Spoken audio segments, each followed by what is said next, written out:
آپ سے کچھ دیر پہلے الیکشن کمیشن نے صدر مملکت کو پنجاب میں انتخابات کے لیے تجاویز دی ہیں، جن کے مطابق 30 اپریل سے 7 مئی کے دوران پنجاب میں انتخابات کا انعقاد ہونا ہے الیکشن کمیشن کے مطابق۔ پہلے تو میں الیکشن کمیشن کے اس اقدام کو خوش آمدید کہتا ہوں۔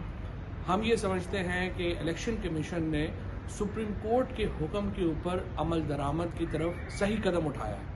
سپریم کورٹ نے اپنے حکم میں یہ کہا تھا کہ الیکشن کمیشن اور صدر 90 دن کی مدت سے آگے جا سکتے ہیں، لیکن لفظ استعمال کیا تھا بیئر منیمم، یعنی کم از کم جو مدت ہے اس سے آگے جائے، اس سے آگے نہ جائے۔ چونکہ آخری عشرہ ہے رمضان کا، اس کے بعد عید ہے، ہم یہ سمجھتے ہیں کہ الیکشن کمیشن نے درست طور کے اوپر یہ قدم اٹھایا ہے۔ حتمی تاریخ کا فیصلہ صدر مملکت نے کرنا ہے، اور میں پوری قوم کو اور مبارکباد دینا چاہتا ہوں۔ تحریک انصاف کی یہ کامیابی ہے، عوام کی یہ کامیابی ہے، اور سب سے بڑھ کر پاکستان کے آئین کی کامیابی ہے۔